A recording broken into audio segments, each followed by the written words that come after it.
My name is Colson. I am with Compassus Hospice. I am their bereavement coordinator and volunteer coordinator. When I started with Ascension in Milwaukee at over by St. Joe's, actually in Milwaukee. And I started as a chaplain / bereavement coordinator. And then as things progressed, I took over the volunteer coordinator part of it and dropped the chaplain part. But I still fill in there. But one of the things, like I was saying, is when I started, I dealt with a lot of misconceptions about hospice, and so I had to spend part of my time talking to people about what we were and what we weren't. But there's a lot of interesting thoughts on hospice, and really, in the end, it's about people on their journey. It's about people in the end of the journey of life, and just trying to keep those people comfortable and at peace. I mean, that's really the bottom line. But we don't push them down the road. We're not trying to make them pass any quicker. We're just trying to take care of them. But that's what that flyer deals with, because we ran into that a lot. And I had to do, back in the day, I used to do admissions. And when I did admissions, a lot of times we spent time explaining that. But I've done this for 7.5 years. I was a pastor. When I actually tabulated up, I really have been in the ministry one way or another for almost 42 years. If you start with when I taught a college and career class, and then at one time I was a senior pastor in Port Washington, and I did that for 20 some odd years, and then I jumped over to this. And I love this. I loved being a bereavement coordinator and helping people in a real crisis. Okay, and that's what we're going to kind of talk about here in just a moment, is helping my friend with grief. And this has been a seminar that has been popular because, well, you probably all know, everybody probably knows somebody who lost somebody. And it's like, okay, how do we handle that? What do we do? And what are some things we don't want to do? Because we want our friend to feel like we're really there for them. Okay, so that's me. This is Christina. Christina is a volunteer, and she is also our social worker intern. And she's been with us for about a year now. Okay, about a year. And so she was out helping me recruit volunteers today. And so I just brought her along so we would work it. And so here we are. So that's kind of my introduction. Talking about helping my friend with grief, let's just start with, what is grief? What is grief? Poll the audience. What's grief? You will not get graded on this. It's fine. Okay, grief is loss, right? It's the feeling of losing someone. Okay? Now, grief, you grieve over different things, obviously. You grieve over, when you're in high school, you grieve over the relationship, that was the girlfriend, boyfriend that you dated, and you grieve over the breakup. Christina and I were talking about my dog, the one dog that I had, and I said, I grieved over that dog when he passed. And there's a lot of things. We lose a job, we grieve over that. Those kind of things, okay? So grief is that feeling of loss. Bereavement, if you look up the definition, is an idea of breaking. So there's a brokenness with grief. One of the people in my grief group said, grief is love. Because when you're dealing with grief, the problem that you have is you loved that person, all right? And obviously the loss of a car or the loss of a job hurts, but it's not like losing a spouse, a brother or a sister, or whoever. And so the reason why we grieve is because we love that person. If we didn't love them, well, then we wouldn't have to do any seminar like this or any seminar dealing with grief, because everybody'd go, oh yeah, everything's okay, and they go on, right? Because you don't, let's say you have a favorite tool, it breaks, you go, oh, rats. And you go down to the hardware store and you get another tool. I mean, it's not like you mourn over that broken item. You know, you feel bad, but okay. You didn't love it. But because people love, because they're very deeply enmeshed in this person's life, and especially when you're looking at someone, let's say, who's on hospice, or someone who has been sick in a hospital, or they're not on hospice, but your friend's been taking care of them for years and years and years, they've poured a lot of love and emphasis into that person. So when that person passes, I mean, it's very hard to adjust to that because we have love. So when we're looking at that, when I want to help my friend, we've kind of got to get this concept of, okay, here's their mindset, here's where they are, and that's some of the things that we're going to talk about, because, okay, here's what's going on in their head as compared to ours. Now, if you've lost someone, that you got a leg up because you got an opportunity, you've already felt some of that pain, so you already know kind of what they're going through. But if you haven't been there, it makes it rough. And we have a tendency to sometimes bulldoze into trying to help my friend with grief, and then we say some things that really don't help. We do some things that are really not helpful. And so those are the pitfalls that we want to miss, all right? So here we are, we're in a situation, my friend has lost a loved one, or they're very close to losing that person. And you're heading over to see them. Okay, so you're going to drive over there. And I experienced this too. When I was a pastor, I experienced it. When I was a bereavement coordinator, chaplain, whatever, and I still get it. You know, I'm called out for a support call. And the person has probably passed in most cases, or they might be very, very close, so they want us to come and support the family. And so you're driving over there, and okay, what am I going to say? All right, when I get there, what's the plan? All right, what am I going to say? How am I going to do this? All right, so you need to think about that, and what would be the best thing to do. Anybody want to hazard a guess as to what to say to a person who, you know, okay, you get there and their mom, their dad, their spouse has died. What do you think would be one of the best things just to say? All right? Okay. What I have found, okay, after years and years of experience, I'm so sorry. I'm sorry for your loss. My condolences to you. And maybe a hug. That's probably the best thing you can do.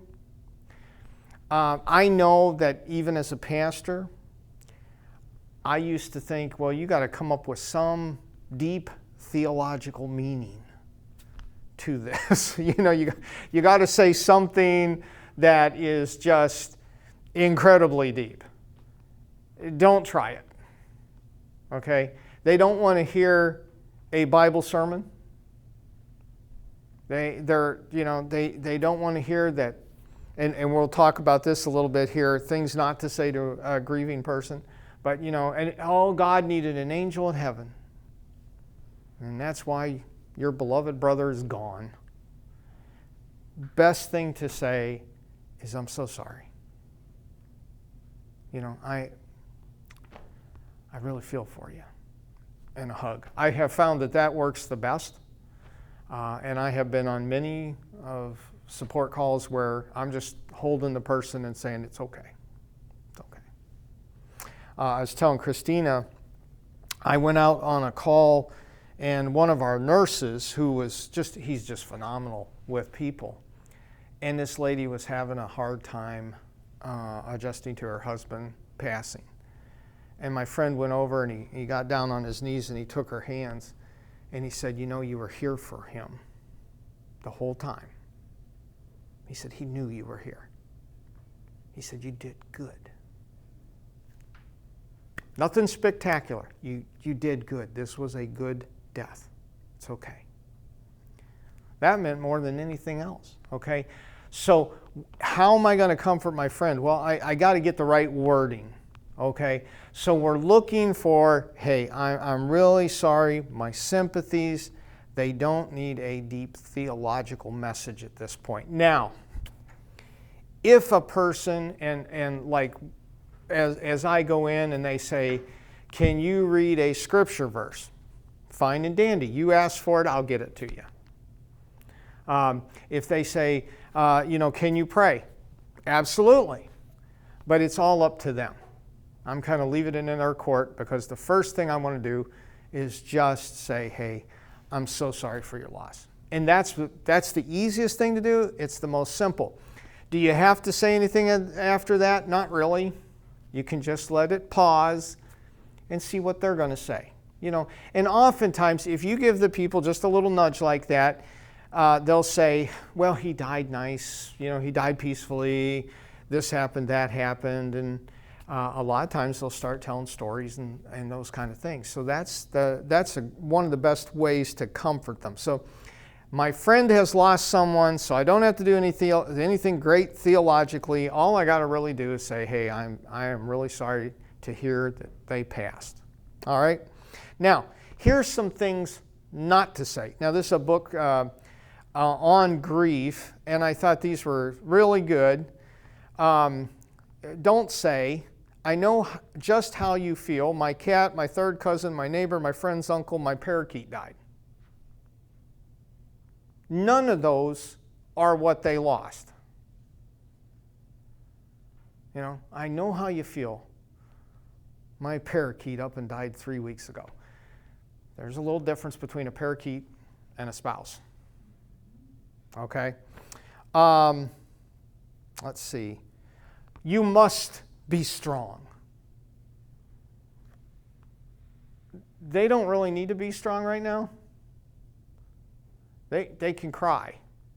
Because when you say you must be strong, these people are like, man, I better dry my tears and just buck up, man. Better man up, woman up, whatever. No, it's okay. It is okay to cry. It is not a weakness. That's a part of grief, okay? And that's something that we have to understand. That's just going to come naturally in most cases. So, be strong. No, don't have to worry about that. It's okay. Here's something interesting, too. In every grief group I've ever ran, we'll have a new person come in. They'll start talking, and they'll start crying. And what do you think the first things out of their mouth is? I'm sorry. Yeah, they'll go, I'm so sorry.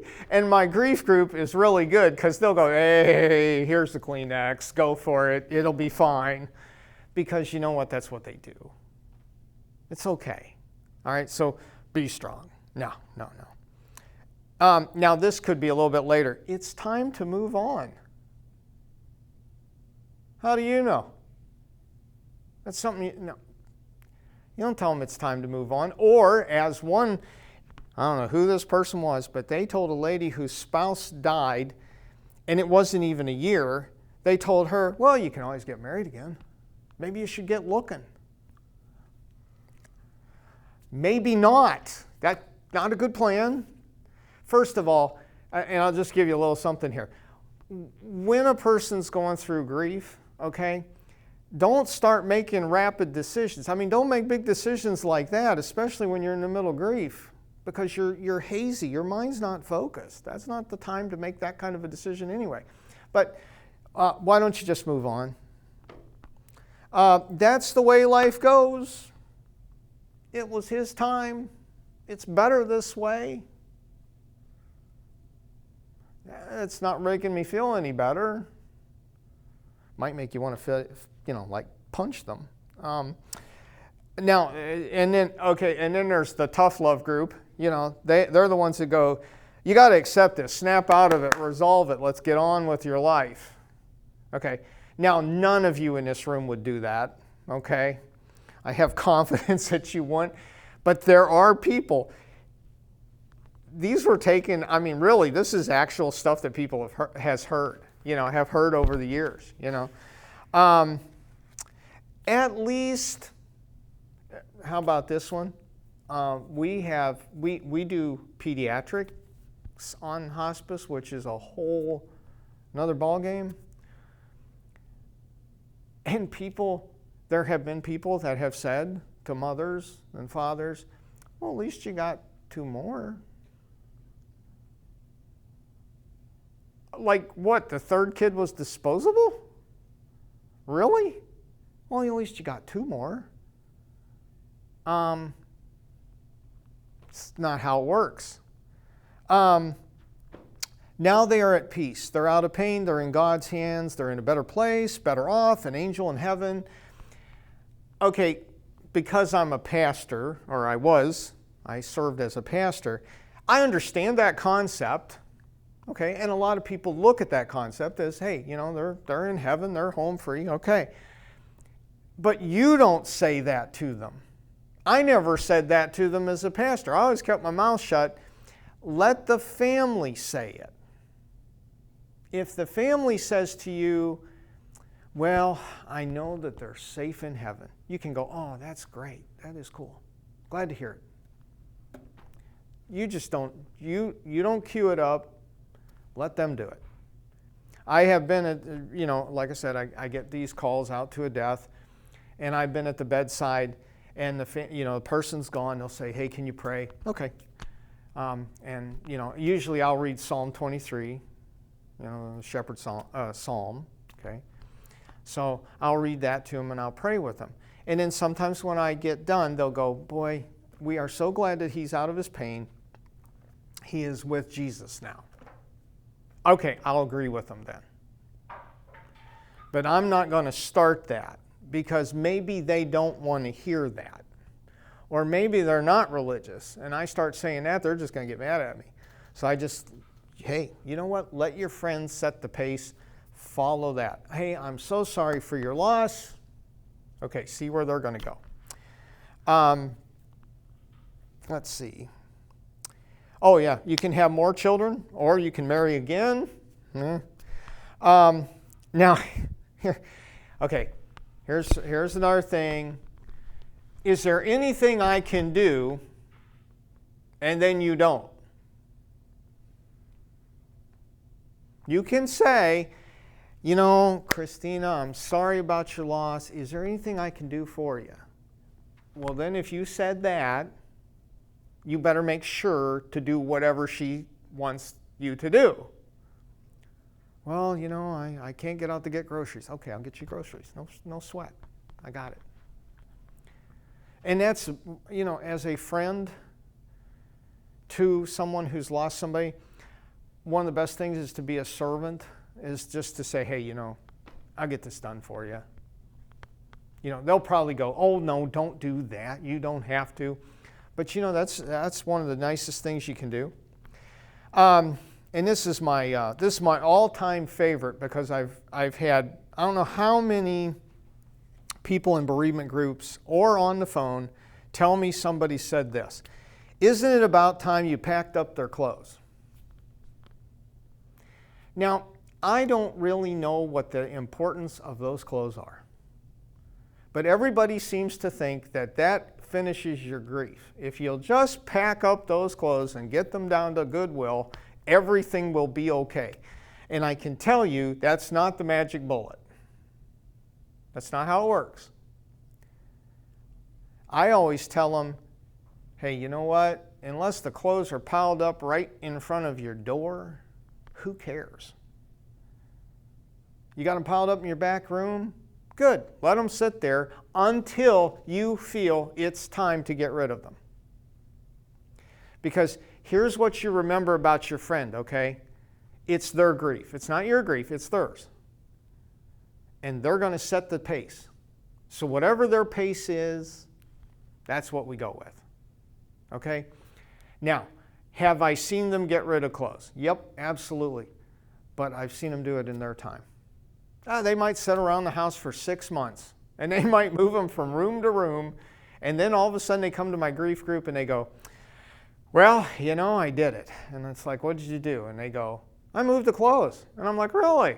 And they go, yeah, took them down to Goodwill. And I said, oh, well, that's good. That's great. Hey, if you were ready, you were ready.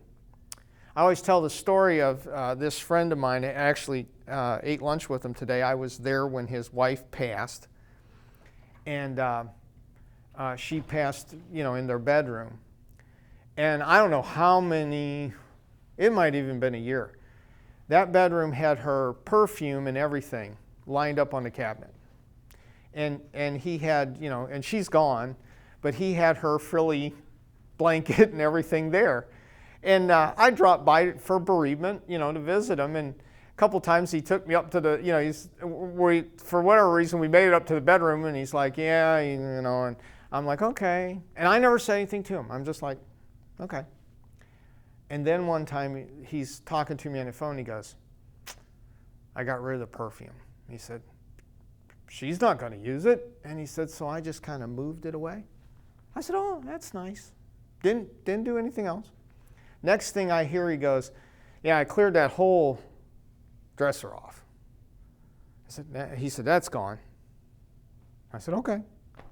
And then I was down there visiting him one time. He goes, come on up here. And we come up to the bedroom, and we walk in there, and he's like, now this is a man's bedroom, because now the bed's spread, everything's changed, okay? He's moving forward in his grief. But here's the thing. I didn't tell him to do that. He figured it out on his own. And see, that's what you want to do with your friend.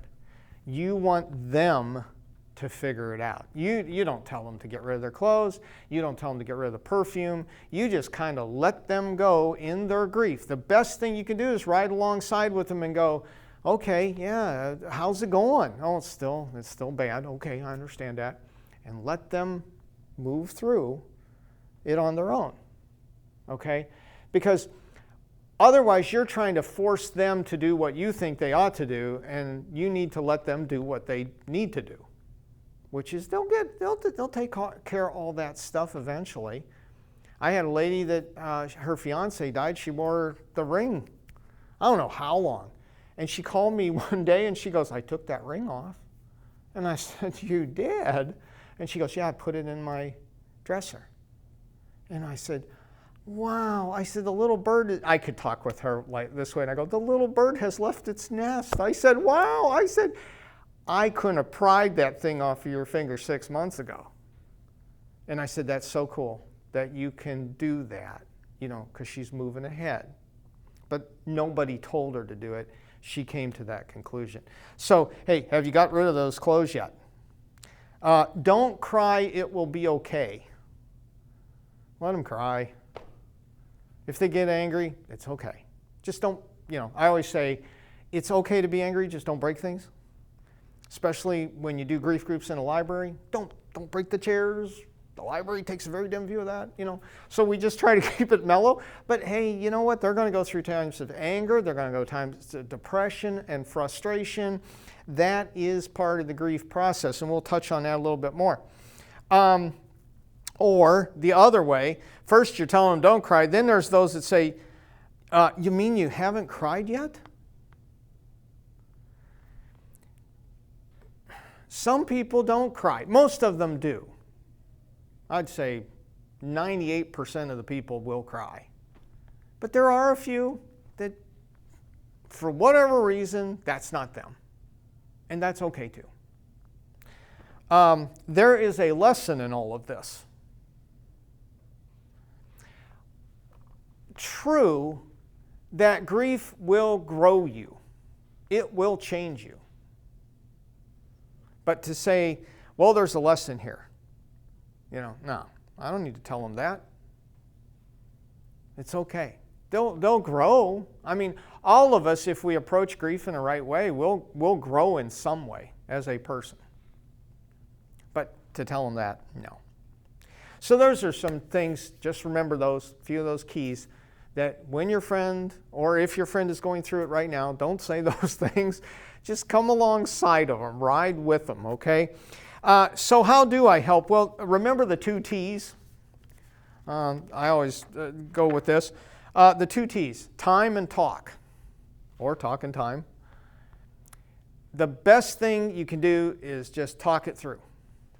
Talk and talk and talk and talk and talk. And now, when I have a grief group, a lot of times I will hear the death story multiple times over a period of time. They need to talk through that. And I know, as their friend, you know, when you get to about the fourth time, you're probably going, oh boy, it's okay, let them talk through it. They got to get that out. And the best way to do that is to talk. That's why we have grief groups, because people get to unload. They get to talk, and that makes them feel better because they get their feelings out there and they tell how they're feeling. And especially when you're in a grief group, everybody else is going, oh yeah, been down that road, saw that one before. I know how you feel. And when they say, I know how you feel, they know how they feel. Which, by the way, goes back to when we were talking earlier. If you've lost someone and your friend has lost someone in the same category and they're telling you something that they're feeling, and you felt that because you've been through it, yeah, then you can go, yeah, yep, I remember feeling that. But don't say, I know how you feel when you don't know how they feel because you haven't been there. Okay, so don't go down that road. But get them to talk, okay? And they're going to talk about more than the death. They'll talk about their loved one. They're going to bring up their loved one. They're going to bring up all sorts of things. Let them talk. Communicate with them. Sit over a cup of coffee and just talk. And don't ever stop and go, okay, you know, this is the 12th time you mentioned this. Can you please stop? Don't do that. That's not a good supportive friend. Let them go. Because eventually, what we're aiming for is that they'll be to a point where the talking will be more about the great memories that they had than what the death was about. Although they will never, ever, ever forget that death until the day they pass. You just don't. But this way, at least you're listening and you're letting them pour their hearts out, and that's good. The other thing is time, okay? We got to give them time. How much time do we give them? Yeah. Shrugging your shoulders is the right answer because we don't know. I've been doing this for 7.5 years, plus, back into ministry. I don't know what that time factor is. Now, if I could tell you when your grief was going to, completely be absolved, which it won't be anyway, because it's always with you, the death is always there. But if I could tell you, okay, you're going to be a happy camper in 6 months, 4 days, and 14 hours, I would be a millionaire. But I can't. Nobody can tell you. Because everybody is adjusting at different times. And the reason being is it's how you're raised. It's your religious background. What did your mom and dad tell you? What have you been through? How are you emotionally? All of those things. So everybody adjusts differently. I mean, I've seen people that, they come out of it pretty fast and they're pretty level. And then there's people that year and year and year and year and year. Now, when I say that, by the way, year and year and year and year, they're still making forward progress. It's not like these people are a total, it's total chaos and a total wreck. They're making progress. Sometimes they don't realize it, but they're still making headway, okay? So time is the thing. I always think of it as baby steps. Just taking little baby steps. Anybody ever watch the movie What About Bob with Bill Murray? Okay, yeah, okay. I love that movie. And that, I always go, that's a hospice movie, and people go, no, it isn't. You're nuts. But here's the thing, okay? Bob, played by Bill Murray, is psychotic. I mean, he's got every possible problem that he can have psychologically. And Richard Dreyfuss is the psychologist who gets roped into helping him. But anyway, Bob goes to the office, and he gets to the office, and he says, I've got this and this and this and this and this and this. And Richard Dreyfuss, trying to sell his book is what he's doing. But he goes, there's this great book written by a psychologist, and it's him. And he goes, here, and it's called Baby Steps. And he says, this is what you got to do, Bob. You got to take baby steps, Bob. And so Bob leaves the office, and he's frightened of getting on elevators. So he gets to the elevator, and he goes, baby steps on the elevator, baby steps. And he gets close, and he backs off, and the people come out of the elevator, and it shuts and goes. And he goes, okay, baby steps in the elevator, baby steps in the elevator. And he makes baby steps, and he gets on the elevator. And then he gets on the bus, and it's all of these things, right?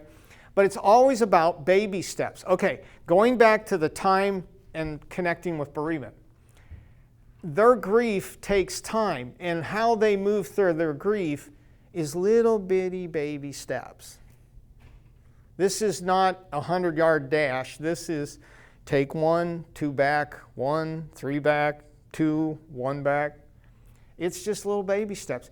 And so that's what your friend is going through. So when you're relating to your friend, you want them to just, hey, I'm here for you.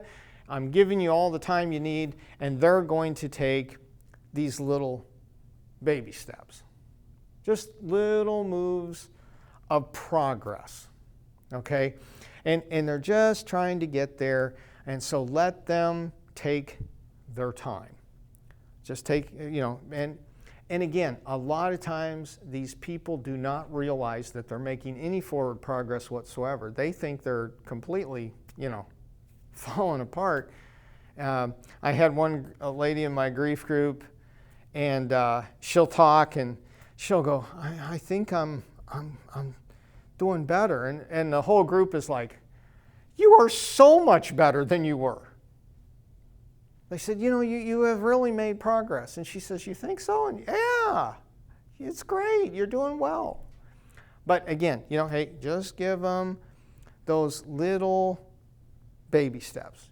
Just okay. And realize that their grief is going to take time, and you're going to have to bear with it. And if you can't, well, then I guess you're not going to be part of the support. But that's what we got to do for our friends, okay? I'll just stop for a minute. Any questions or anything? Okay. I don't want to be any unanswered questions. Just throw that out. You're doing a great job explaining. Okay. All right. Well, great. I'm on target then. Okay. The next part, or next thing I think of is when you're looking at your friend, understand that grief will affect them in 4 ways. Okay? 4 ways. All right. One is the emotional. Okay, that one's easy. We understand that, yes, when you're going through grief, you're affected emotionally. That's kind of a slam dunk because people cry, they get angry, those kind of things. Okay, so, all right, emotionally they are affected. However, they're also affected mentally. Now, I don't mean like put them in someplace, but in the sense of it does affect them mentally that a lot of people will say, my mind is foggy. One lady writes down everything. She says, because I can't remember anything. Because the grief affects her mentally, so she has to write constantly in her notebook that, okay, this is what I need to do, this is what I need to do. People are a little hard at making, maybe the person that you knew was very decisive. I mean, boy, here it is, cut and dry, this is what we do, and now they're going, okay, that's what grief will do to you. You don't think about that, but it does, it affects you mentally. So you're not thinking as fast as you did. You've got this foggy thinking. Their mind plays all sorts of games with them. I've had people, they've seen their loved one in their peripheral vision. They've seen their loved one. I don't argue with them because I don't understand how that works. But I've had numerous people go, I saw them right there. Not a ghost. I saw them right there. And then they were gone. Okay, I don't know how that works.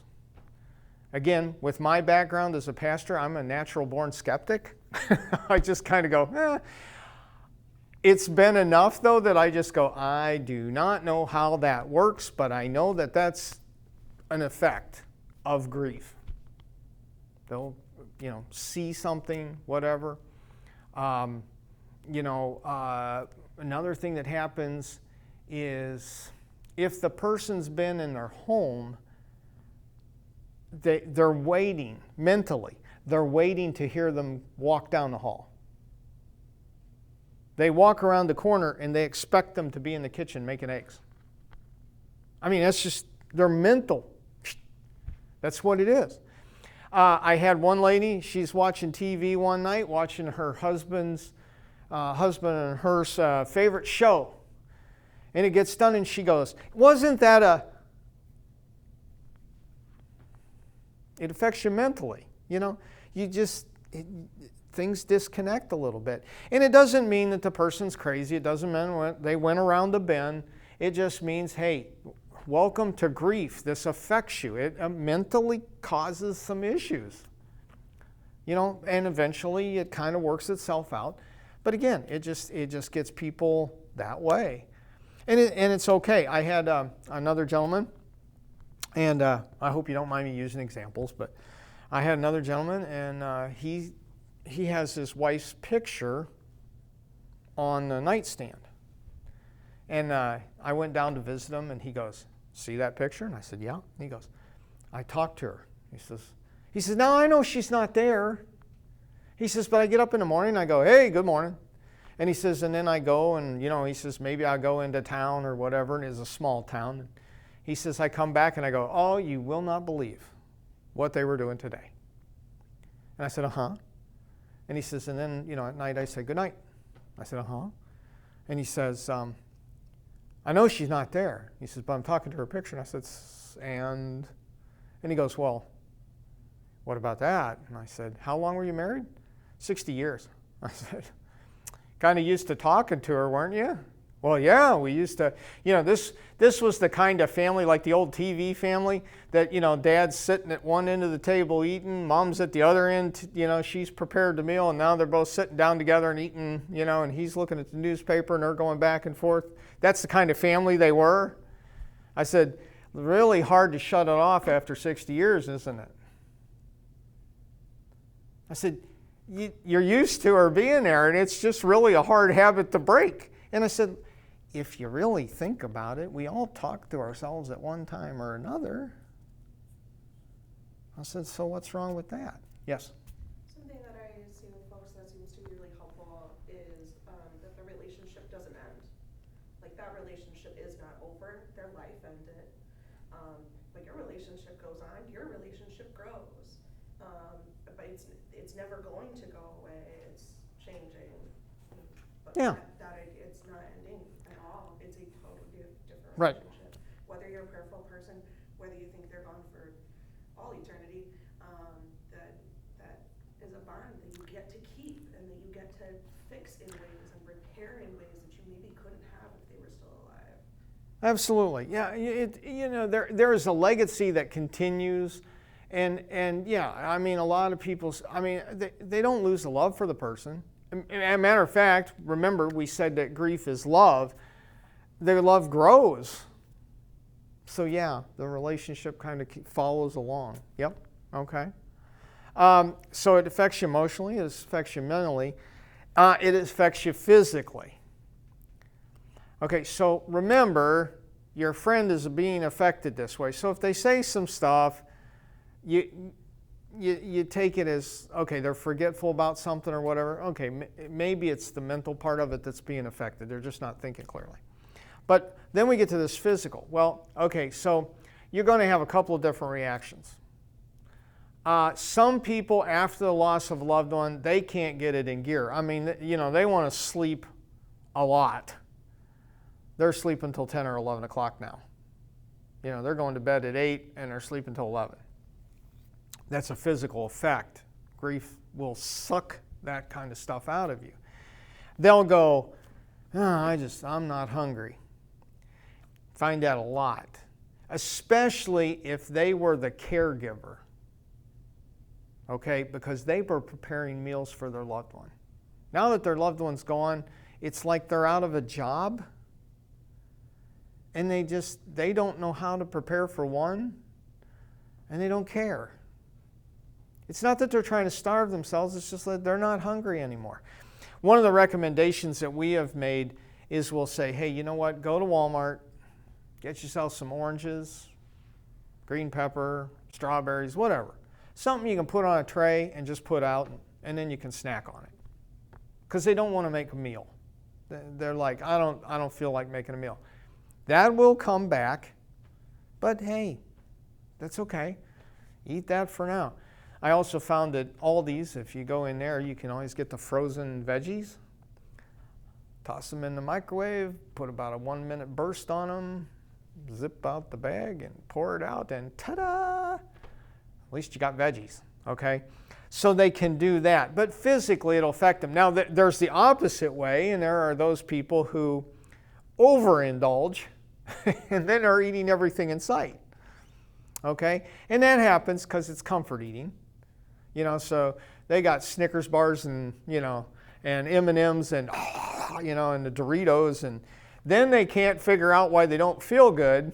Well, it's probably what you ate. But that is a part of grief, so it'll affect you physically. It'll affect the way you eat. It'll affect the way you sleep. Some people can't sleep. Some people do sleep. Some people have nightmares. When you're on this side of it and you're looking at your friend and they're talking about this kind of stuff, keep that in mind. Then you're going, oh, okay. They're showing those signs of grief. So I'm not going to belittle them or yell at them for those things. I have to understand that's what's happening with them. That's why they're doing it. They're going, man, I'm having nightmares at night. Oh, man. What do you have nightmares about? Sometimes they have nightmares about their loved ones, and sometimes they just have weird nightmares. It's just, that's the way it works. Grief will do that to you because, again, it's affecting you in so many ways. And then it affects them spiritually. All right? Some people really draw close to God. I mean, all of a sudden they're going to church and they're reading their Bible and they're praying every day, and you're going, you weren't that way before. Some people get really close, and you got the other way. I don't want to talk about God. I don't want to know God.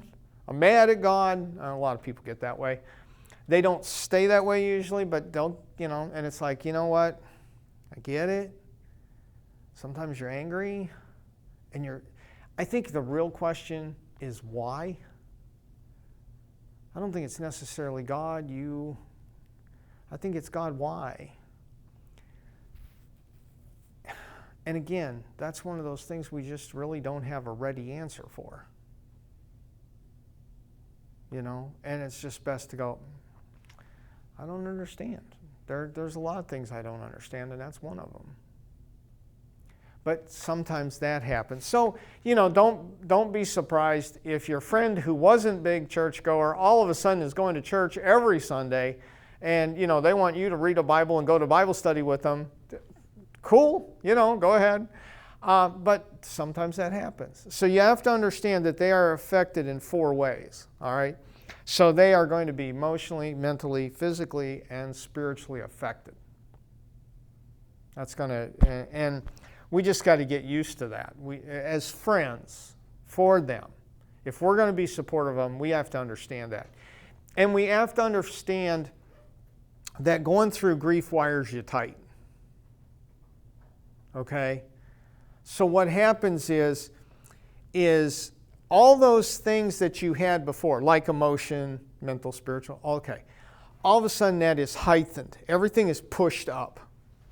So the things that your friends at one time would have blown off, oh, no big deal, now all of a sudden becomes obsessive.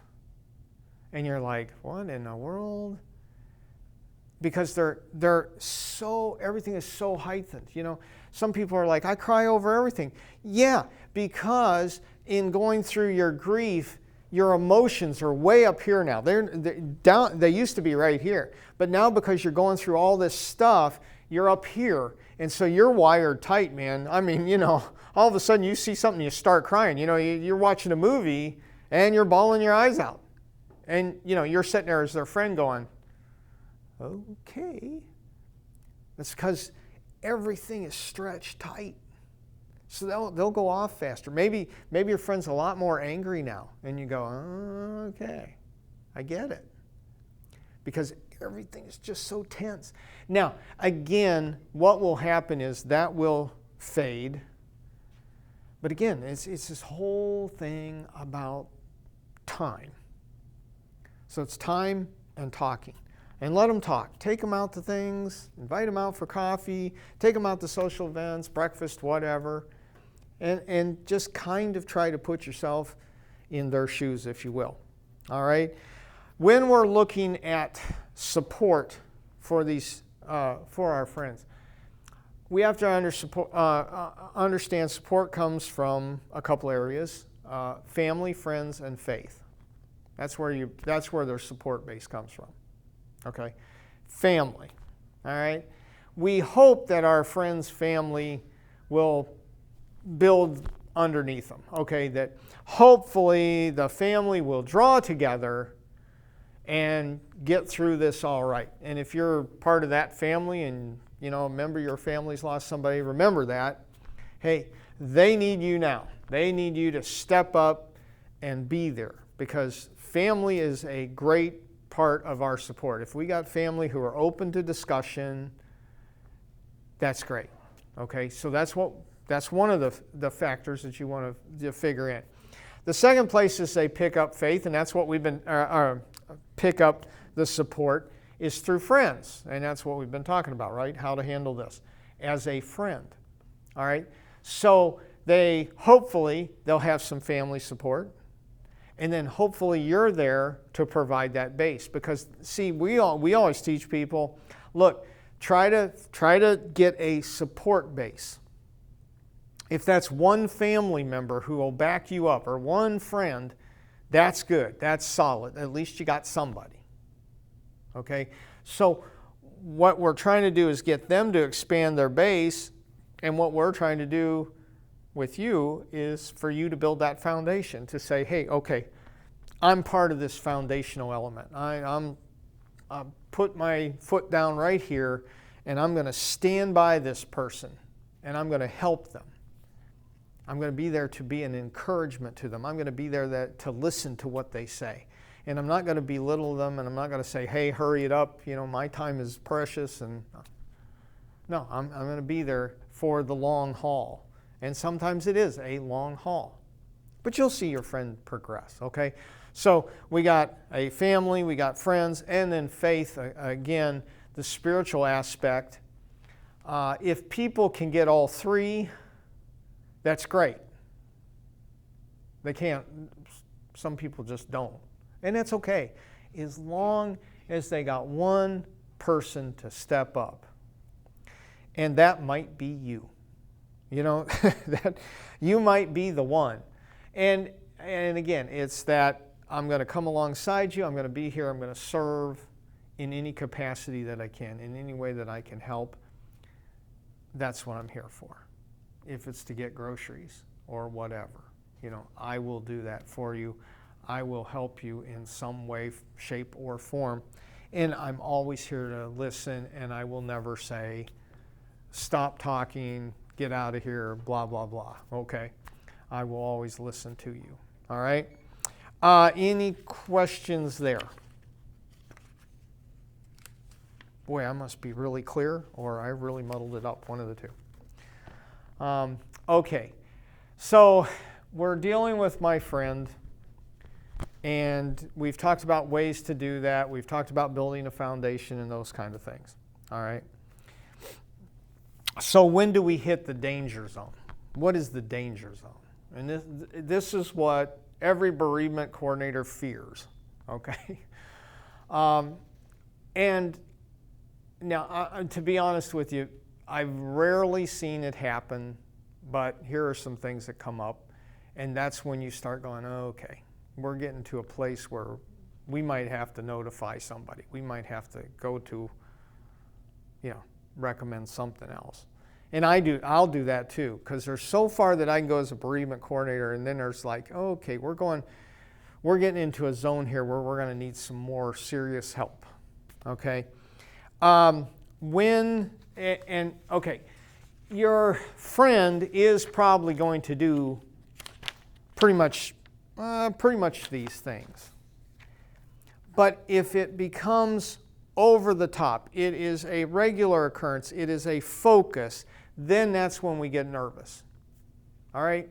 Now, they're liable to show these signs when they're going through grief, but again, these are bits and pieces. But if this all comes together and it stays together, okay, then there's some things here that we got to be concerned about. Number one is isolation. Okay? If my friend cuts all contact with everybody, I don't want to talk to you, I don't want to see you, I'm sitting in the house, I pulled the curtains, I want to sit in the dark, I don't want to go anywhere, okay, that's not good. That's not good. And that I've seen happen. And some people will. They will isolate themselves for a time. And sometimes it's because their support is so good that people are calling them constantly and they're like, would you just leave me alone? I just want a day. It happens. Okay, but we're talking about a person who isolates themselves and it's continuing. It isn't, I need a break for a day, or I'm going to go for a walk and I'm not answering my phone. It's, I'm going to enclose myself in a house and I don't want to see anybody, I don't want to talk to anybody, I just want to be here, and they continue to do that with these other things, all right? So isolation will occur, but if it gets out of hand where it's just constant, they haven't talked to you for 3 weeks now. And, all you see is a darkened house. Okay, that's a little bit concerning. If you got some other things, cares. They refuse to take care of themselves. Now, it's one thing if you're not eating, but it's this no motivation. They lay in bed, they're not eating, they're not cleaning up, there's no energy, there's nothing. I mean, they're not moving. About the only thing they do is roll out of bed, go to the bathroom, roll back into bed. Okay, that's not good. Okay, one thing to not eat, one thing to sleep. Maybe they pass out for a day and sleep for 12 hours. That's okay as long as it's not a reoccurring thing. But now you got isolation, and now you got this. I'm not going to take care of myself. I'm not going to clean up, I'm not going to shave, I'm not going to eat, I'm not going to do anything. I'm just going to lay right here. Okay, that's not good. Okay? But again, these are all coming together. It's not just one isolated event, okay? They're obsessed. Okay? And they're obsessed with their loved one and reliving the death. Okay, and I told you, listen to them talk through death. That's fine. But there's nothing else. I mean, it's always death. It's always my loved one. That's the only focus there is. Now, that might be a little bit early on. You might hear a lot of that, and that's okay. But it's ongoing, week after week after week after week after week after week. Plus, they're isolating themselves. Plus, they're not taking care of themselves. Okay, that's not a good sign. All right? And in particular here, comments that they make. Especially the comment, I have evil thoughts. Now, I was a pastor, right? I'm thinking evil thoughts. I'm thinking like, bad thoughts in your head about, lusting after somebody or like that. And actually a police officer kind of helped me with that when they go, no. They said when somebody's depressed and showing these signs and they say, I'm having evil thoughts, that's usually an indication of I'm having evil thoughts about ending my life. What would it be like if I just killed myself? They won't say that outright. They'll say, I'm having evil thoughts. And, if I have that in a grief group, I'll go, could you expand that a little bit? All right. Comments like, I have evil thoughts. I should have died with them. I should not be here. I can't go on. I should join them. And again, if you hear that early on and it's here and there and here and there, okay, that's one thing. But if that is an ongoing theme and it's mixed in with this other things like they're not taking care of themselves, they're making these comments, they're isolating themselves, okay, this is all building together. Okay, we're heading to the danger zone here. So they make those comments. And then, of course, they seriously consider killing themselves. They're like, I've got a gun. That's really scary when you have, a patient family member go, I've got a gun.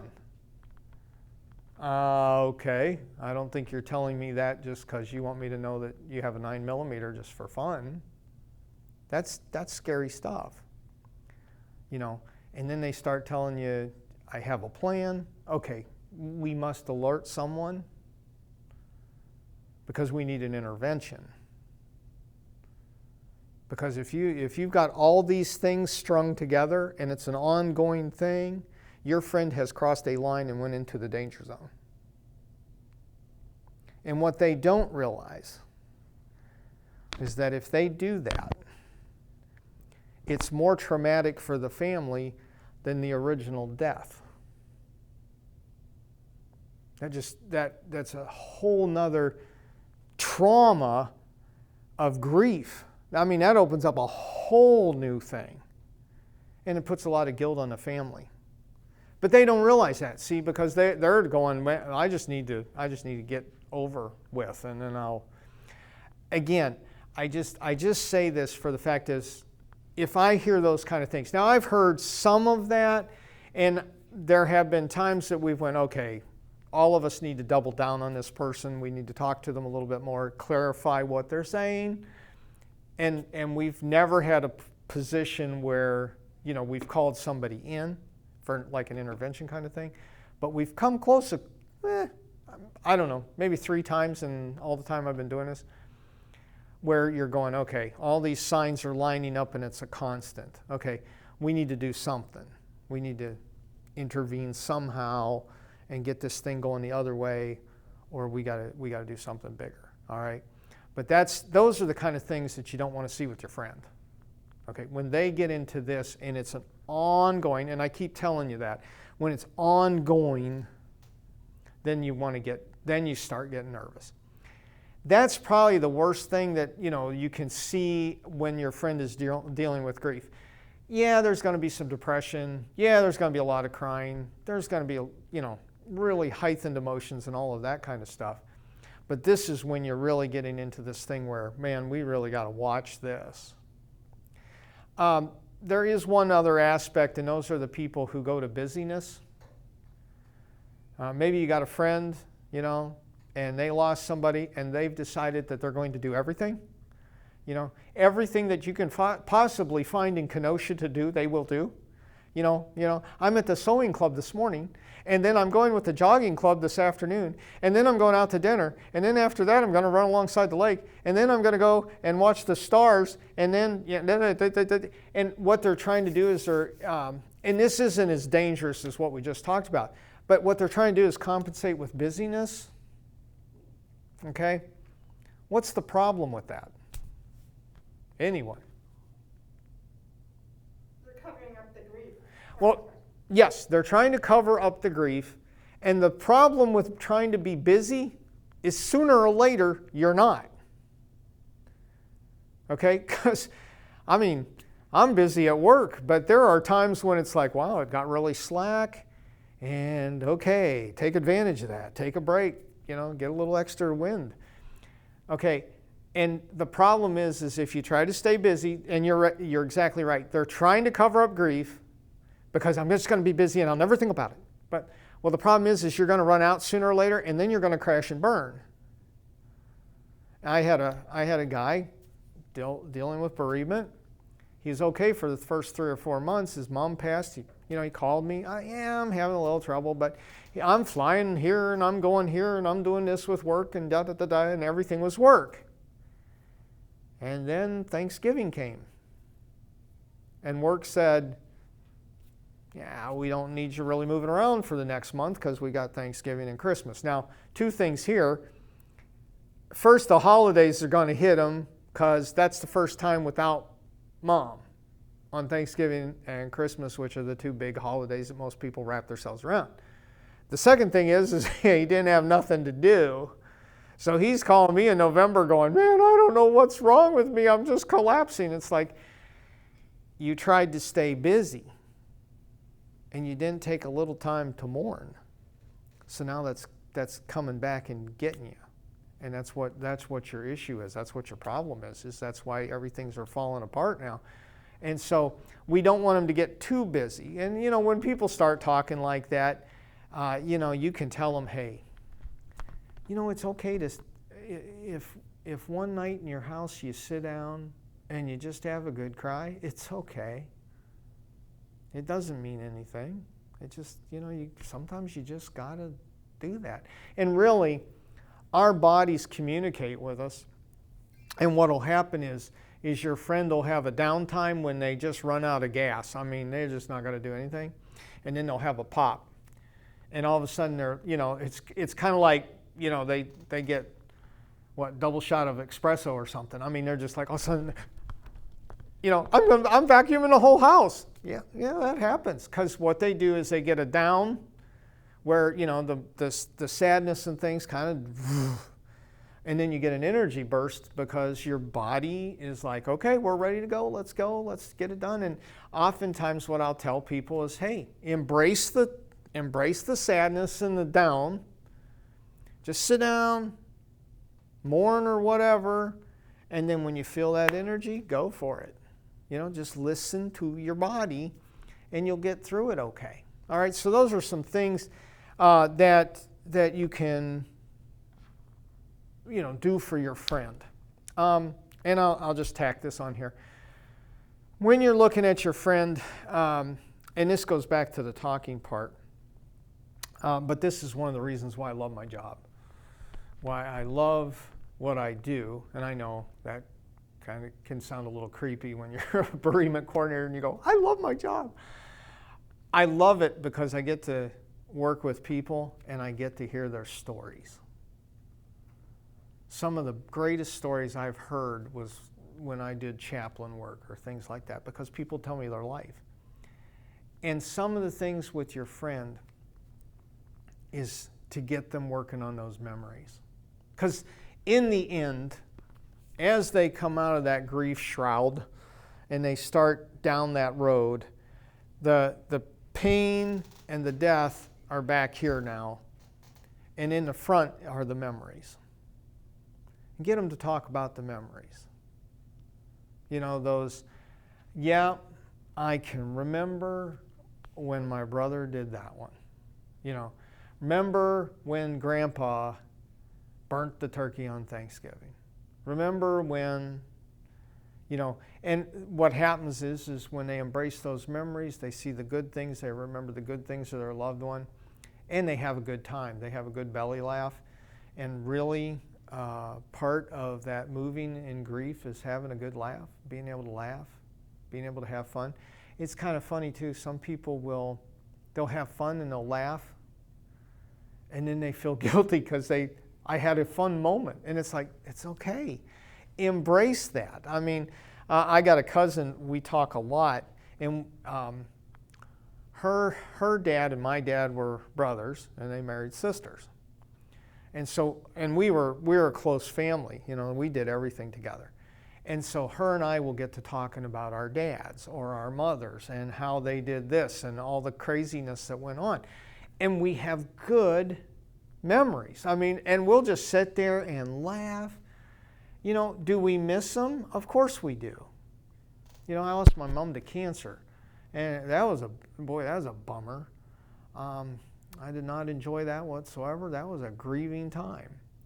But now I remember the adventures that we had and the silliness that went on with our family trips and things. And hey, if they talk about that and they laugh, nothing to be guilty about. You know, that's all right. That's sharing, and that's getting it out there, and that's creating even better memories. And like we spoke, you know, you're growing in that. You know, you're growing with a closer bond there. So that's kind of like, you know, that is kind of an overview of how do I help my friend with grief.